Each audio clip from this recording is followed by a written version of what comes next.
శ్రీదేవి భాగవతం దశమ స్కందం 20వ రోజు. మనువులు. ఏ మన్వంతరాలలో దేవి ఎలా ఆవిర్భవించింది, ఎలా ఎలా పూజించబడేది అడిగాడు నారదుడు. అందుకున్నాడు నారాయణుడు. విష్ణు నాభి కమలంతో బ్రహ్మ పుట్టాడు. మానసపుత్రుడిగా స్వయంభువ మనువుని, పుత్రికగా శతరూపని కని ఇద్దరికీ పెళ్లి చేశాడు. స్వయంభువుడు పాల సముద్ర తీరంలో దేవిని ఆరాధించాడు. 100 ఏళ్లకి ప్రత్యక్షమైంది ఆ తల్లి.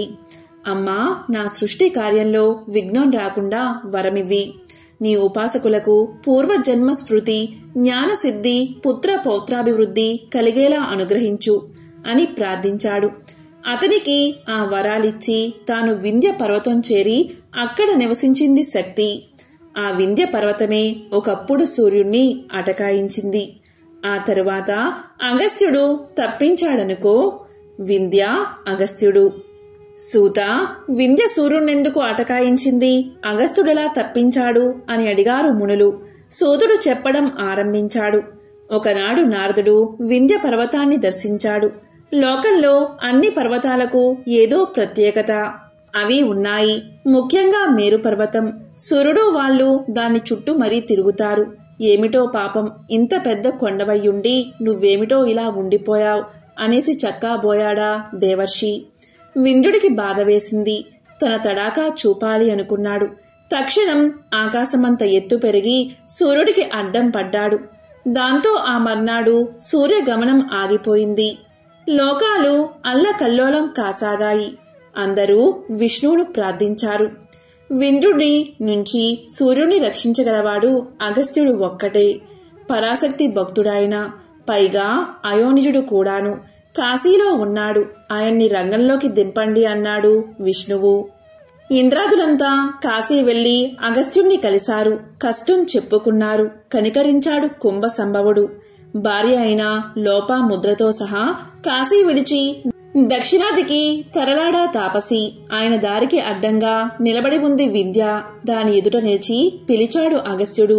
మునిని చూసి గురుభావంతో తల నేలకి తాకించాడు వింధ్య పర్వతుడు. నేను పనిమీద దక్షిణాదికి వెళ్తున్నాను. తిరిగి ఉత్తరాదికి ఈ దారినే వస్తాను. నేను వచ్చి నిన్ను దాటి వెళ్లేదాకా నువ్విలాగే ఉండు. నీ శిఖరాలు నేను ఎక్కలేను అన్నాడు అగస్త్యుడు. చిత్తమన్నాడు వింధ్యుడు. అగస్త్యుడు దక్షిణాదిలో మలయ పర్వతం మీద నివాసముండిపోయాడు. ఆయన తిరిగి ఉత్తరాదికి రాలేదు. వింధ్యుడు తలెత్తలేదు. సూర్యగమనం నిరాటంకంగా సాగిపోయింది. ఆ విధంగా వింధ్యవాసిని అయిన దేవిని సేవించి స్వయంభువ మనువు తన మన్వంతరంలో భూమండలం మొత్తాన్ని నిరాఘాటంగా పాలించాడు. సూతుడు ఇలా చెప్పాక తిరిగి నారద నారాయణుల సంభాషణని ఇలా వినిపించసాగాడు. మను చరిత్రలు. నారాయణోవాచ. స్వయంభువ మనువుకి ప్రియవ్రతుడు, ఉత్తానపాదుడు అని 2 కొడుకులు. వారిలో ప్రియవ్రతుడి కొడుకు స్వారోచిషుడు. అతడు యమునా తీరాన 12 వర్షాల పాటు తారిణీ పేరుతో దేవిని ఆరాధించారు. ఆమె అతన్ని రాజుని చేసింది. అతని అనంతరం ఉత్తముడు గంగా తీరాన భువనేశ్వరి మంత్రాన్ని జపిస్తూ 3 ఏళ్లు తపస్సు చేశాడు. ఆ తరువాత తామసుడు నర్మదా తీరాన జగదాంబను ఉపాసించి ఆమె అనుగ్రహంతో 4వ మనువయ్యాడు. అటుపైన అతని చిన్నతమ్ముడు రైవతకుడు యమున ఒడ్డున కామబీజ మంత్రంతో తపస్సు చేసి 5వ మనువయ్యాడు. 6వ మనువే చాక్షుషుడు. అతని కొడుకు పులహుడు ఉపదేశంతో విరజా నదీ తీరాన సరస్వతీ మంత్రాన్ని జపిస్తూ కఠోరమైన తపస్సు చేశాడు. అంబ కరుణను పొంది ఏ ఆటంకమూ లేకుండా జీవనం సాగించాడు చాక్షుషుడు. వైవస్వతుడు 7వ మనువు. ఇతన్ని శ్రాద్ధ దేవుడు అని కూడా పిలుస్తారు. దేవి పరమానుగ్రహ పాత్రుడితను. 8వవాడు సావర్ణి. పూర్వకాలంలో సురదుడు అనే రాజు దేవీ కృప కోసం ప్రాణత్యాగానికి పూనుకున్నాడు. అప్పుడు దేవి ప్రత్యక్షమై, సురదా, వచ్చే జన్మలో సావర్ణి అనే పేరున వెలుగు పొందుతావు. మనువువై అఖండ కీర్తి సాధిస్తావు అని వరాన్ని ఇచ్చింది. అతనే 8వ మనువు సావర్ణి. నారాయణుడు చెబుతున్నాడు. ఇక మిగిలిన మనువుల కథ విను. దైవస్వత మనువుకి కరుషుడు, వృషద్రుడు, నాభాగుడు, సర్యాతి, త్రిశంకుడు అని 6 కొడుకులు. వీళ్ళారుగురు యమునా తీరంలో అంబని ఆరాధించారు. దయామయి దేవి ప్రత్యక్షమయ్యింది, వరాలు ఇచ్చింది, మన్వంతరాధిపతులవుతారని దీవించింది. ఆ దీవెనతో వాళ్ళు సావర్ణి మనువులు అనిపించుకున్నారు. దక్ష సావర్ణి, వృషద్రుడు, మేరు సావర్ణి, నాభాగుడు, సూర్య సావర్ణి దష్టుడు, ఇంద్ర సావర్ణి, సర్యాతి రుద్ర సావర్ణి, త్రిశంకుడు, విష్ణు సావర్ణిగాను అయ్యారు. వీళ్లు వరుసగా బ్రాహ్మరీదేవి ఉపాసన బలం వల్ల 9వ మనువు నుంచి 14వ మనువు దాకా అయ్యారు. బ్రాహ్మరీ దేవి ఎవరు అని అడిగాడు నారదుడు. బ్రాహ్మరీ వృత్తాంతం. పూర్వం పాతాళవాసి అయిన అరుణుడు అనే ఒక రాక్షసుడు ఉండేవాడు. వాడికి స్వర్గం గెలవాలి అనిపించింది. హిమాలయాలకు వెళ్లి గాయత్రిని జపిస్తూ బ్రహ్మ కోసం ఘోరమైన తపస్సు చేశాడు. బ్రహ్మ వచ్చాడు, వరం కోరుకోమన్నాడు. యుద్ధంలో ఏ ఆయుధంతోనూ చావకూడదు. స్త్రీ పురుష నపుంసక చేతుల్లో చావకూడదు. 2 కాళ్ళు లేదా 4 కాళ్ల ప్రాణుల వల్ల చావకూడదు. దేవతల్ని జయించగలగాలి అన్నాడు అరుణుడు. తదాస్తు అని వెళ్లిపోయాడు బ్రహ్మ. తామర పుట్టువు అరుణుడు విజృంభించాడు. అందరూ రాక్షసుల మల్లనే అత్యాచారాలు చేయసాగాడు. దేవతలంతా ఆలోచించారు, వాడు గాయత్రి ఉపాసకుడు, అది మానేస్తే వాడి చేత అంబదయతో ఒక చూపు చూడొచ్చని తేల్చారు. వారి తరపున బృహస్పతి అరుణుణ్ణి చూడబోయాడు. ఎందుకొచ్చావు, ఏం పని అని అడిగాడు అరుణుడు. అదేం మాట, మన వైరాలు ఎలా ఉన్నా నువ్వు మా పరదేవత, భక్తుడివే కనుక భక్త కులంలో మనం అయిన వాళ్ళమే కాని పరాయి వాళ్ళం కాదు అన్నాడు బృహస్పతి. ఏమిటి మీ దేవతలా? సరే, అలా అయితే ఇక నుంచి ఆ దేవిని ఆరాధించను. మనం ఒకటి కాదు, మీ హద్దుల్లో మీరుండండి అన్నాడు అరుణుడు. ఆ మాట వింటూనే బృహస్పతి తన దారిని తాను వెళ్లిపోయాడు. అరుణుడు గాయత్రీ జపం మానేశాడు. వెంటనే దేవతలు జగదంబ ధ్యానంలో నిమగ్నులు అయ్యారు.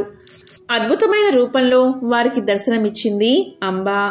100 1000 భ్రమరాలు ముసురుతున్న పూలమాలను ధరించింది. ఆ తుమ్మెదలన్నీ హ్రీంకారం గానం చేస్తున్నాయి.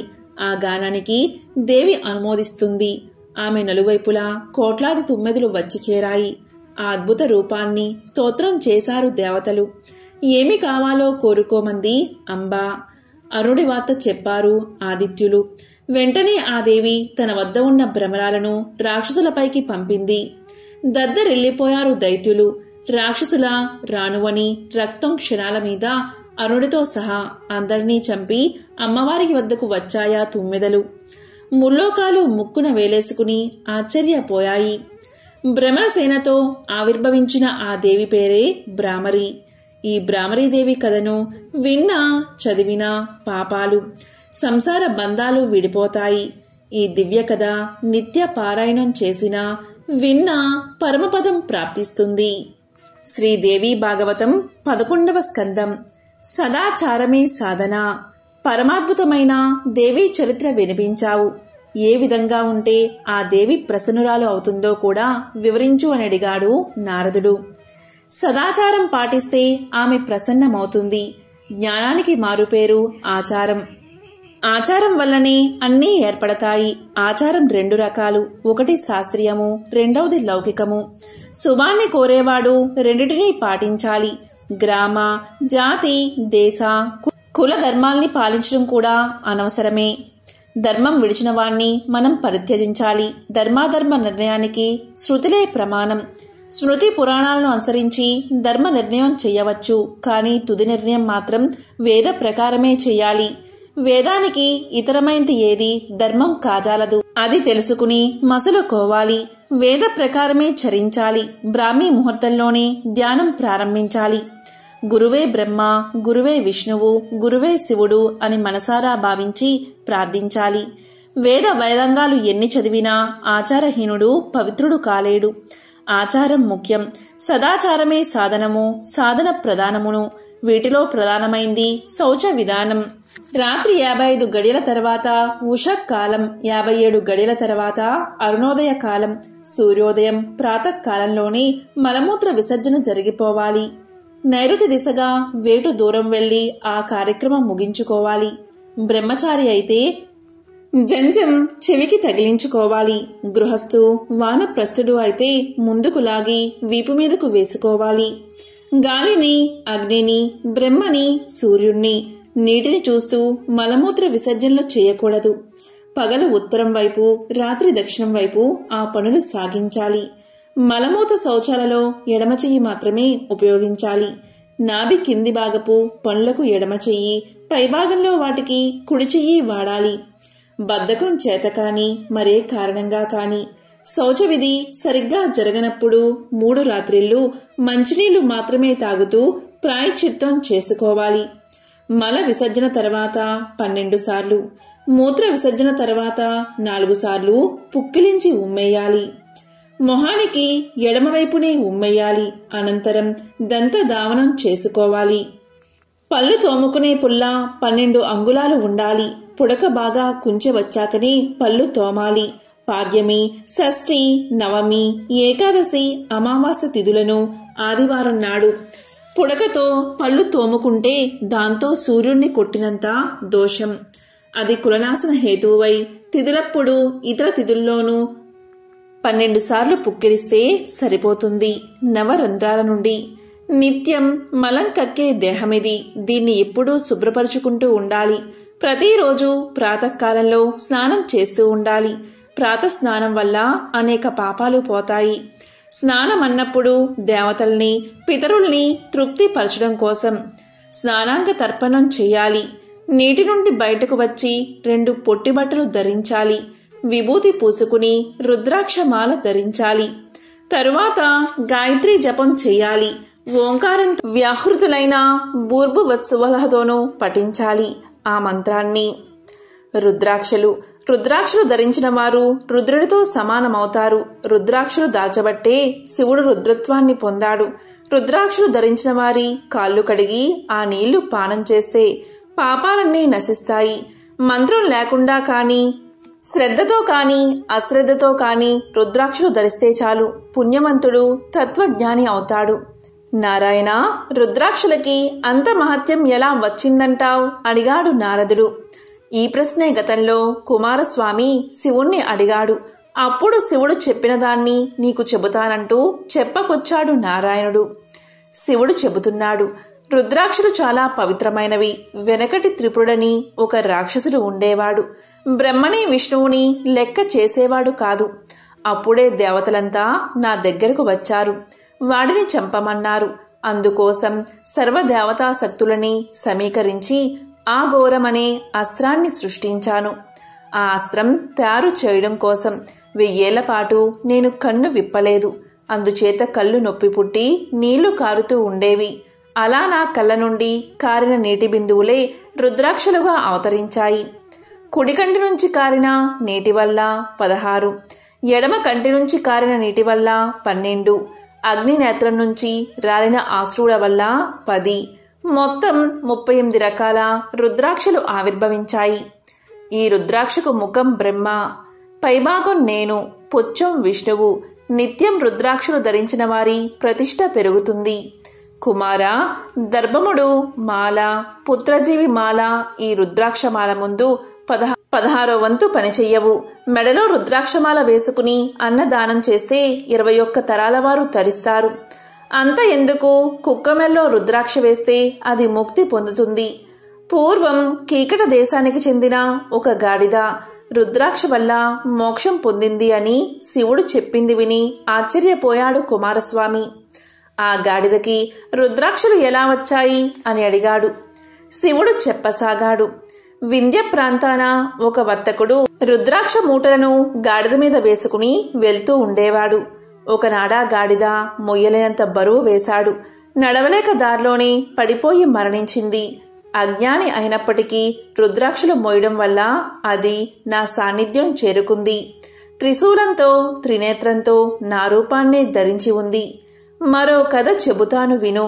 పూర్వం కోసల దేశంలో గుణనిధి అని బ్రాహ్మణ యువకుడు ఉండేవాడు. మన్మధుడంత అందగాడు.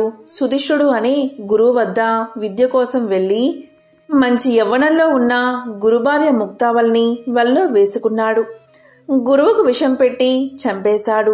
అది తప్పు అని చెప్పినందుకు తల్లిదండ్రుల్ని చంపేశాడు. చేతికొచ్చిన ఆస్తిని భోగ విలాసాలకి తగలేశాడు. తాగినంతా తాగాడు. ఉన్నదంతా ఖర్చయి దరిద్రం పట్టుకోవడంతో బ్రాహ్మణ గృహాల్లో దొంగతనాలు చేశాడు.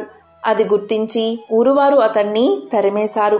ముక్తావళితో కలిసి అడవిలోకి చేరి బాటసారుల్ని దోచుకోవడం మొదలుపెట్టాడు. కొంతకాలానికి చనిపోయాడు. అతని కోసం అటు యమదూతలు ఇటు శివగణాలు తరలి వచ్చాయి. ఆ పాపాత్ముడి కోసం మీరెందుకు వచ్చారు అని అడిగారు యమదూతలు. ఎన్ని పాపాలు చేస్తేనేం అతను చనిపోయిన చోట భూమిలో 10 మూరల కింద రుద్రాక్షలు ఉన్నాయి.